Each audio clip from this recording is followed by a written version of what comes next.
Hi students, स्वागत है आपका हमारे यूट्यूब चैनल क्लासरूम डाटा में। आज मैं आपके लिए MSG2 आधुनिक हिंदी काव्य के इम्पोर्टेंट क्वेश्चंस लेके आई हूँ, जो कि आपके अपकमिंग एग्जाम के लिए काफ़ी हेल्पफुल रहेगा। चलिए शुरू करते हैं। तो सबसे पहले हम क्वेश्चन पेपर के पैटर्न को डिस्कस कर लेते हैं। क्वेश्चन के हिसाब से दो पार्ट में क्वेश्चन डिवाइड किए जा सकते हैं, एक तो व्याख्यात्मक, दूसरा निबंधात्मक। पहला क्वेश्चन आपसे यही पूछा जाएगा कि इन काव्यांशों की व्याख्या कीजिए, जिसमें आपको 5 काव्यांश दिए जाएंगे, जिसमें से आपको 3 काव्यांशों की व्याख्या करनी होगी और बाकी जो बचे हैं वो निबंधात्मक क्वेश्चंस होंगे, जिसमें से आपको कोई 4 करने होंगे। तो इस वाले पार्ट में हम केवल व्याख्यात्मक क्वेश्चंस यानी कि हम व्याख्या और कविता ही डिस्कस करेंगे और निबंधात्मक प्रश्न हम अगले पार्ट में डिस्कस करेंगे। आपकी कविता वाली बुक आधुनिक काव्य विविधा में विषय सूची से पहले मेंशन कर रखा है कि कौन सी कविताओं में से व्याख्या पूछी जाएंगी और किन कविताओं में से निबंधात्मक प्रश्न पूछे जाएंगे। तो उसमें कुल मिलाकर 35 कविताएं हैं, जिसमें से व्याख्यात्मक प्रश्न पूछे जाएंगे। देखिए, आपके पास 35 कविताएं हैं और जो पेपर मैंने एनालाइज करे हैं पिछले 5-6 साल के, तो उसमें उन्होंने 28 कविताओं में से तो पूछा ही पूछा है, यानी कि उन 28 कविताओं में से व्याख्या आने के चांसेस हैं और बाकी जो 7 छोड़ दी गई हैं, हो सकता है कि वो उनमें से भी व्याख्या उठा के पूछ लें। आपकी बुक में सूर्यकांत त्रिपाठी निराला की कविता जागो फिर एक बार में से भी जून 2019 से क्वेश्चन पूछ लिया गया था, वहां से व्याख्या दे दी गई थी। ये काफी रेयर है कि जो व्याख्यात्मक प्रश्न के लिए मेंशन नहीं की गई हैं कविताएं, उनमें से भी पूछ लिया जाता है, पर ऐसा कम ही होता है। तो चलिए हम सबसे पहले मोस्ट इम्पॉर्टेंट जो कविताएं हैं उनके बारे में जान लेते हैं। ये कविताएं मोस्ट इम्पॉर्टेंट इसलिए है क्योंकि ज्यादा व्याख्या इन्हीं में से पूछी गई है। तो सबसे पहले कविता है जयशंकर प्रसाद की आंसू, फिर मुक्तिबोध की अंधेरे में, अज्ञेय की कलगी बाजरे की, मैथिली शरण गुप्त की साकेत और भारत भारती, सूर्यकांत त्रिपाठी निराला की बांधो ना इस ठाव बंधु और नागार्जुन की कालिदास और रघुवीर साय की रामदास। बाकी जो कविताएं हैं उनमें से भी आने के चांसेस हैं, पर ये 8 कविताएं आपकी टिप्स पर होनी चाहिए। क्वेश्चन पेपर्स को एनालाइज करने के बाद ये पता चला है कि जो काव्यांश आए हैं कविताओं से लिए गए हैं व्याख्या के लिए, उनमें से रिपीटेड है बहुत सारे, यानी कि एक कविता से वही काव्यांश व्याख्या के लिए बार बार पूछे गए हैं। तो ये हमारे लिए एक प्लस पॉइंट हो सकता है। इसलिए जिन कविताओं में से एक बार व्याख्या पूछी गई है, तो आप उन कविताओं की वो वाली व्याख्या जरूर देखें, क्योंकि उसके भी चांसेस है रिपीट होने के। चलिए अब हम कविताएं डिस्कस करेंगे और कौन सी व्याख्या बार बार रिपीट हुई है उसके बारे में भी मैं आपको बताऊंगी, और मैंने आगे सेशन भी मेंशन किए गए कि कौन से सेशन में क्वेश्चंस पूछे गए हैं। तो सबसे महत्वपूर्ण कविता आंसू है जयशंकर प्रसाद जी की। तो अब हम इनके काव्यांश देख लेते हैं कि कौन कौन से काव्यांश पूछे गए हैं। पहला काव्यांश है जीवन की जटिल समस्या है बड़ी जटा सी कैसी, उड़ती है धूल हृदय में किसकी विभूति है ऐसी। ये काव्यांश जून 2015 में पूछा गया था और जून 2016 में यही काव्यांश पूछा गया और इसके साथ थोड़ा सा और ऐड करके पूछा गया। आगे है जो घनीभूत पीड़ा थी मस्तक में स्मृति सी छाई, दुर्दिन में आंसू बनकर वह आज बरसने आई। ये जीवन की जटिल समस्या से लेके वह आज बरसने आई तक 2016 में पूछा गया जून में, और दिसंबर 2021 जो कि अभी मार्च में एग्जाम हुए थे उनमें भी ये पूछा गया था। नेक्स्ट काव्यांश है तुम सत्य रहे चिर सुंदर मेरे इस मिथ्या जग के, थे केवल जीवन संगी कल्याण कलित इस मग के। ये 2017 में पूछा गया जून सेशन के एग्जाम में, और इसी में आगे ऐड ऑन करके कितनी निर्जन रजनी में तारों के दीप जलाए, स्वर्ग की धारा में उज्जवल उपहार चढ़ाए। यानी कि तुम सत्य रहे चिर सुंदर से लेकर उज्जवल उपहार चढ़ाए तक जून 2019 में पूछा गया। और नेक्स्ट काव्यांश है रो रो कर सिसक सिसक कर कहता है करुण कहानी, तुम सुमन नोचते सुनते करते जानी अनजानी, मैं बल खाता जाता था मोहित बेसुध बलिहारी, अंतर के तार खिंचे थे तीखी थी तान हमारी। ये पूछा गया था दिसंबर 2020 के क्वेश्चन पेपर में। नेक्स्ट काव्यांश है घिर जाती परले घटाएं कुटिया पर आकर मेरी, तम चूर्ण बरस जाता था छा जाती अधिक अंधेरी। बिजली माला पहने फिर मुस्कुराता था आंगन में, हाँ कौन बरस जाता था रस बूंद हमारे मन में। ये वाला काव्यांश जून 2018 में पूछा गया है। तो आप देख सकते हैं कि उन्हीं काव्यांशों में से रिपीट हुई है। जो कि सबसे पहले जीवन की जटिल समस्या है वो जून 2015 में भी पूछा गया, उसी में से थोड़ा सा ऐड ऑन करके दिसंबर 2021 और जून 2016 में भी पूछा गया है।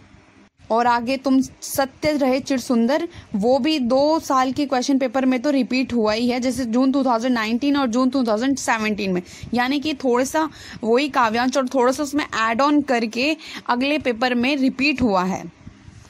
तो आप देख सकते हैं कि आंसू में से कितना रिपीट हुआ है और ये सबसे इम्पोर्टेंट कविता है, तो इसको तो आप जरूर करके जाइए क्योंकि इसमें से आने के चांसेस हैं। नेक्स्ट जो कविता है वो मुक्ति बोध की अंधेरे में है, लेकिन यहाँ पर थोड़ी सी प्रॉब्लम है क्योंकि व्याख्या के लिए केवल भाग 1 और भाग 2 से ही लिखा गया था अंधेरे में की, लेकिन क्वेश्चन पेपर में अंधेरे में कविता से भाग 4 से भी पूछ लिया गया था और भाग 6 से भी पूछ लिया गया था। इसलिए इसमें प्रॉब्लम है कि कहीं से भी व्याख्या पूछ ली गई है।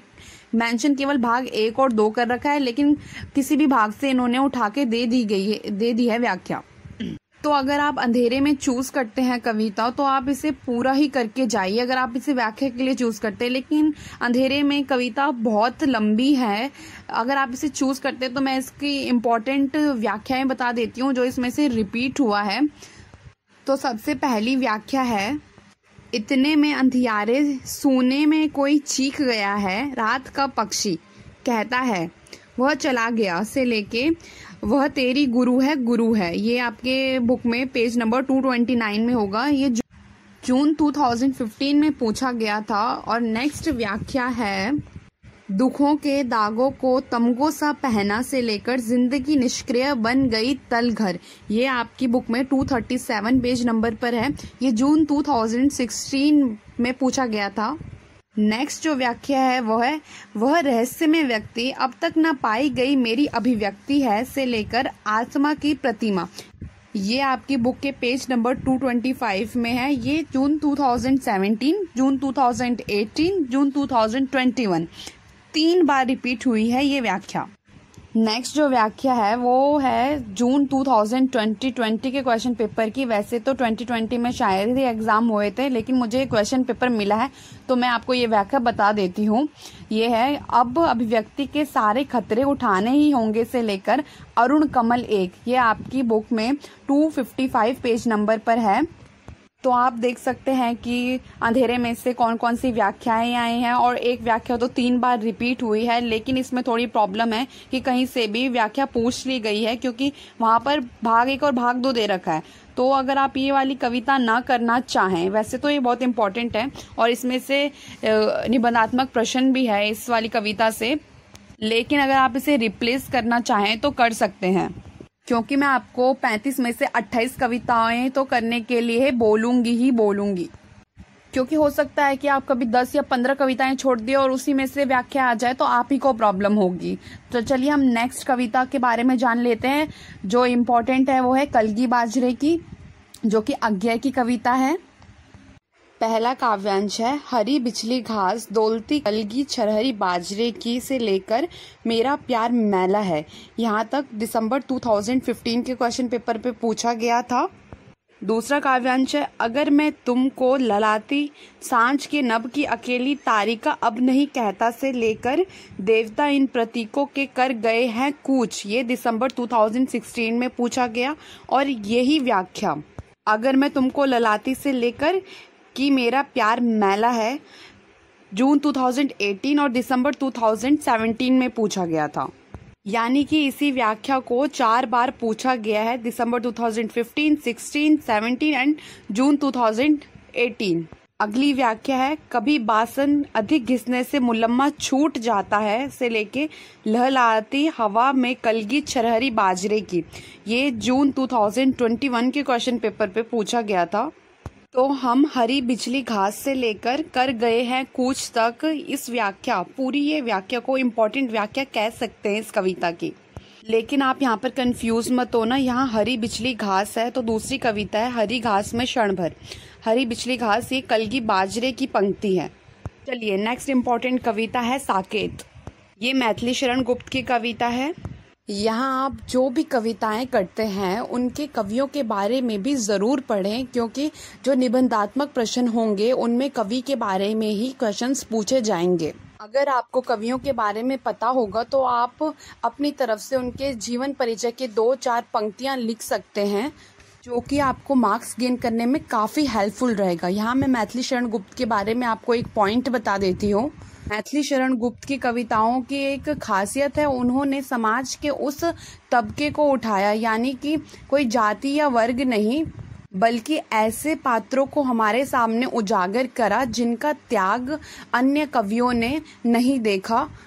जैसे कि हमारी कविता है साकेत। साकेत में उन्होंने उर्मिला के त्याग को उजागर किया है। अन्य कवि या हम जैसे लोग भी रामायण में केवल राम सीता का त्याग देखते हैं, लेकिन उर्मिला का त्याग किसी ने नहीं देखा। ऐसे ही पात्रों को मैथिली शरण गुप्त ने हमारे सामने उजागर किया है, उनके त्याग को उजागर किया है। हिडिंबा, यशोधरा, अन्य पात्रों को हमारे सामने उन्होंने लाके रखा है। तो हम कह सकते हैं कि मैथिली शरण गुप्त ने ऐसे पात्रों के जीवन त्याग की ओर हमारा ध्यान आकर्षित किया जिन पर अन्य कवि या लेखक का ध्यान गया ही नहीं था। चलिए अब काव्यांश देखते हैं। विफल जीवन व्यर्थ बहा बहा से लेकर सुख सा रहा। ये व्याख्या दिसंबर 2018 में पूछी गई थी और जून 2017 में पूछी गई थी।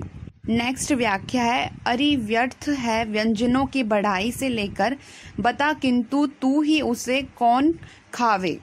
ये व्याख्या के लिए दिसंबर 2019 में पूछा गया था। इस कविता से 5 साल के पेपरों में 3 व्याख्याएं पूछी गई हैं। तो आप देख सकते हैं कि रिपीटेड व्याख्या कौन सी थी। नेक्स्ट भी इन्हीं की कविता है भारत भारती। ये इसमें है अतीत खंड, भविष्य खंड। भविष्य खंड 4 पार्ट में डिवाइड है, क्षत्रिय, वैश्य, शूद्र और साधु संत। लेकिन भारत भारती में से अतीत खंड से सबसे ज्यादा पूछा गया है। पूरी ही कविता की अलग अलग व्याख्याओं में से पूछा गया है। चलिए व्याख्या देख लेते हैं। चर्चा हमारी भी कभी संसार में सर्वत्र थी से लेकर मुरझे पड़े रहते कुमुद जो अंत में हंसे वही। यह दिसंबर 2015 के क्वेश्चन पेपर में पूछा गया था। नेक्स्ट व्याख्या है ठीक ऐसी ही दशा हत भाग्य भारतवर्ष की से लेकर जब से फिरा है देव इससे नित्य फिरता ही गया। ये व्याख्या दिसंबर 2017 में पूछी गई। एंड नेक्स्ट व्याख्या है उन्नति तथा अवनति प्रकृति का नियम है, एक अखंड है से लेकर उत्थान ही जिसका नहीं उसका पतन हो क्या भला। ये जून 2020 में पूछा गया था। तो आप इस कविता के अतीत खंड पर अपना फोकस करें। इस कविता का अतीत खंड इम्पोर्टेंट है, लेकिन आप इसके भविष्य खंड पर भी ध्यान दें क्योंकि वहां से भी व्याख्या पूछी जा सकती है। नेक्स्ट कविता है सूर्यकांत त्रिपाठी निराला की बांधो न नाव इस ठाव बंधु। बहुत छोटी कविता है ये। चलिए इसकी व्याख्या देख लेते हैं। दिसंबर 2015 में ये पूरी ही कविता पूछ ली गई थी। मुश्किल से 2 काव्यांश है इस कविता में और 2 पंक्तियां और होंगी। नेक्स्ट व्याख्या है वह हंसती बहुत कुछ कहती थी से लेकर देती थी सबके दाव बंधु। ये व्याख्या 2018 जून में पूछी गई और दिसंबर 2019 में। छोटी कविता को करने का यही प्लस पॉइंट है कि ये पूरी की पूरी कविता में ही व्याख्या में पूछ ली जाती है। उषा कविता है शमशेर बहादुर की, वो पूरी कविता ही व्याख्या में पूछ ली गई थी। छोटी कविता को तो जरूर करके जाइए, आपके लिए प्लस पॉइंट है। नेक्स्ट कविता है कालिदास। ये नागार्जुन की कविता है और इनकी 5 कविताएं लगी हैं। छोटी छोटी हैं और बिल्कुल भी डिफिकल्ट नहीं है। तो चलिए व्याख्या देखते हैं। कालिदास सच सच पतलाना इंदुमती के मृत्यु शोक से लेके रति का क्रंदन सुन आंसू से तुमने ही तो दृग धोए थे। ये व्याख्या 2015 में पूछी गई दिसंबर के क्वेश्चन पेपर में। और इसी व्याख्या के बीच में से शिवजी की तीसरी आंख से लेकर रति रोई या तुम रोए थे दिसंबर 2021 के क्वेश्चन पेपर में पूछा गया, जो अभी मार्च में हुआ था। एंड नेक्स्ट व्याख्या है कालिदास सच सच बतलाना पर पीड़ा से पूर पूर हो थक थक कर ओ चूर चूर हो से लेकर रोया यक्ष की तुम सोए थे। ये 2018 में पूछा गया दिसंबर के क्वेश्चन पेपर में। तो इस कविता में से 3 व्याख्याएं पूछी गई थी, जिसमें से एक रिपीटेड है। चलिए दूसरी इंपॉर्टेंट कविता है रामदास, रघुवीर सहाय की कविता है ये। एक तरीके से पूरी ही कविता पूछ ली गई थी व्याख्या वाले में क्वेश्चन में। चलिए काव्यांश देखते हैं। चौड़ी सड़क गली पतली थी, दिन का समय घनी बदली थी, से लेकर लगे देखने उसको जिसकी तय थी हत्या होगी। जून 2015 में पूछा गया था ये व्याख्या। और इसी व्याख्या के अंश से धीरे धीरे चला अकेले, सोचा साथ किसी को ले ले, से लेकर जिसकी तय था हत्या होगी, दिसंबर 2021 में पूछा गया था। यानी कि ये व्याख्या रिपीटेड थी। और 2016 जून में ये पूछा गया, निकल गली से तब हत्यारा आया उसने नाम पुकारा, से लेकर लगे बुलाने उन्हें जिन्हें संशय था हत्या होगी। यानी कि पूरी ही कविता कवर कर ली है व्याख्या वाले क्वेश्चन में। मैंने आपको 8 कविताएं बताई है जो कि मोस्ट इम्पॉर्टेंट है।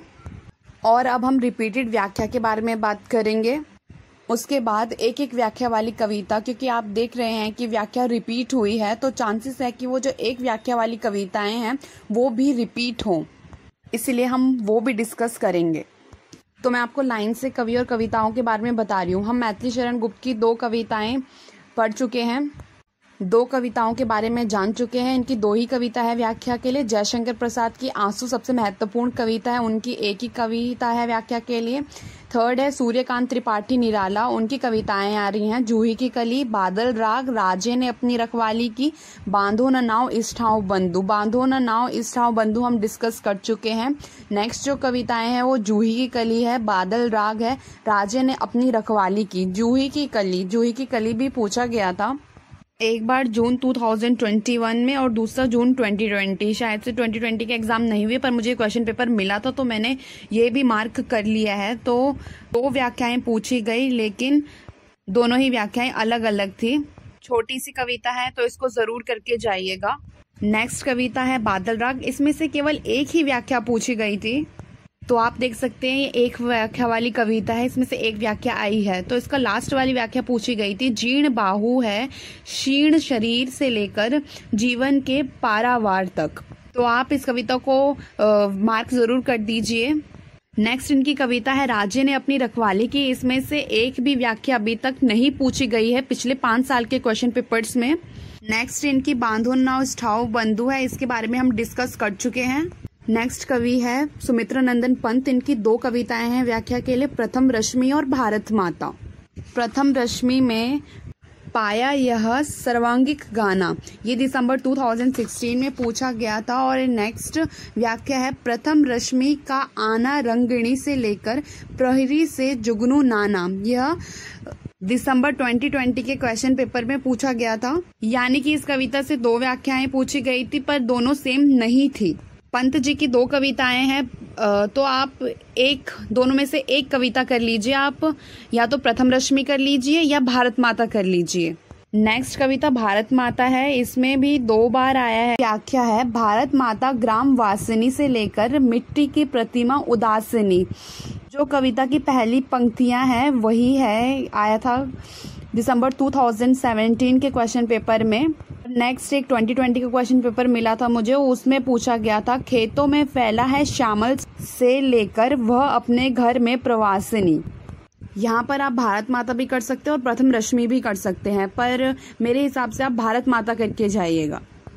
नेक्स्ट हमारी कवयित्री हैं महादेवी वर्मा जी, इनकी 2 कविताएं हैं व्याख्या के लिए, जो तुम आ जाते एक बार और मैं नीर भरी दुख की बदली। दोनों ही कविताएं बहुत आसान है और छोटी कविताएं हैं। इन दोनों ही कविताओं में आपको किसी भी प्रकार की कोई भी दिक्कत नहीं होगी। चलिए इनके काव्यांश देख लेते हैं। जो तुम आ जाते एक बार, कितनी करुण कितने संदेश, पथ में बिछ जाते बन पराग, से लेकर आंसू लेते वे पद पखार। यही व्याख्या 2 बार रिपीट हुई है, जून 2016 में एंड दिसंबर 2019 में। बहुत छोटी कविता है, इसे जरूर करके जाइएगा। दूसरी कविता में नीर भरी दुख की बदली में से भी 2 बार काव्यांश पूछे गए हैं। पहला जून 2019 में, मैं क्षितिज भ्रुकुटी पर घिर दुमिल, से लेकर नव जीवन अंकुर बन निकली।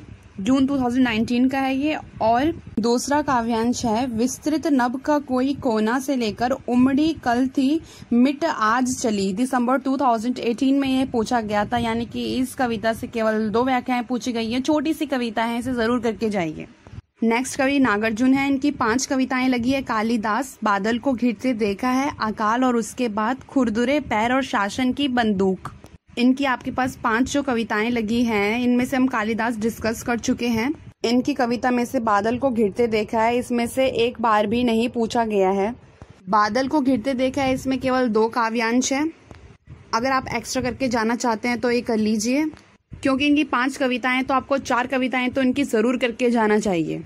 अकाल और उसके बाद इनकी नेक्स्ट कविता है, इसमें भी 2 काव्यांश है। ये बहुत आसान कविता है, इसको तो आप रट ही ले, क्योंकि ये आपके लिए काफी हेल्पफुल रहेगा। अगर आपसे पूछ लिया जाता है निबंधात्मक प्रश्न में कि नागार्जुन जन कवि है, इस कथन की समीक्षा कीजिए, और अगर आपको इस कविता की पंक्तियां लर्न होंगी तो आप इसका उसमें एग्जाम्पल दे सकते हैं इस कविता का, क्योंकि इस कविता में अकाल के बाद का मार्मिक चित्रण किया गया है। आप ये भी लिख सकते हैं कि नागार्जुन को तो गरीबों के प्रति, मनुष्य जाति के प्रति सहानुभूति तो थी, लेकिन उनमें पशुओं के प्रति भी सहानुभूति थी। वहाँ पर ये एग्जाम्पल आप डाल सकते हैं। तो इस कविता को तो ज़रूर करके जाइए, क्योंकि 2 ही काव्यांश है इसमें, और ये आपको आसानी से लर्न भी हो जाएगी। तो देख लेते हैं ऐसे काव्यांश को। दाने आए घर के अंदर कई दिनों के बाद, धुआं उठा आंगन से ऊपर कई दिनों के बाद, चमक उठी घर भर की आंखें कई दिनों के बाद, कौवे ने खुजलाई पांखें कई दिनों के बाद। ये दिसंबर 2020 में पूछा गया था।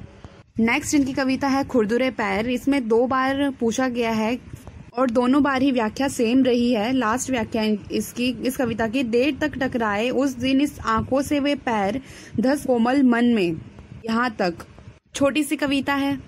इस कविता में एक रिक्शे वाले के पाँव देखकर, उस रिक्शे वाले के फटे हुए पाँव देखकर कवि के मन में वो दृश्य बैठ जाता है। उनकी आंखों से वो दृश्य नहीं हटता है। उनके कोमल मन में उस रिक्शे वाले के फटे पैर मानो धस से गए हो। वो उनसे इतना प्रभावित होते हैं, उनके बारे में ही कविता लिख लेते हैं। नेक्स्ट उनकी कविता है शासन की बंदूक। ये बहुत छोटी सी कविता है, इससे अभी तक एक भी व्याख्या नहीं पूछी गई है किसी भी क्वेश्चन पेपर में पिछले 5 साल में। इनकी 5 कविताएं हैं, तो आप 4 करके जाएगा और इसको करके जाइएगा, क्योंकि चांसेस है कि पूछा नहीं गया तो पूछ लिया जाए। क्योंकि जो अभी मार्च में पेपर हुआ था उसमें हरी घास में क्षण भर पूछ लिया गया था अज्ञे की कविता, जो कि अब तक पेपर में आया ही नहीं था, पिछले 5 साल में पूछा नहीं गया था। छोटी सी कविता है तो इसको जरूर करके जाइएगा। नेक्स्ट कवि है अज्ञेय। इनकी 4 कविताएं हैं। यह दीप अकेला, कल की बाजरे की, हरी घास पर क्षण भर और कितनी नाव में कितनी बार। इनकी कविता कल की बाजरे की हम डिस्कस कर चुके हैं। नेक्स्ट जो कविता है यह दीप अकेला, इसमें 1 बार पूछा गया था। काव्यांश है यह समिधा, ऐसी आग हटीला बिरला से लेकर, इसको भी पंक्ति को दे दो। यह दीप अकेला कविता आपने 12th क्लास में भी पढ़ी होगी, तो बहुत आसान कविता है, इसको जरूर करके जाइएगा। इनकी 4 कविताएं हैं, चारों को करिए, क्योंकि मैंने आपसे पहले ही कहा था कि जिसमें से एक व्याख्या आ रखी है उन पर ध्यान जरूर दें।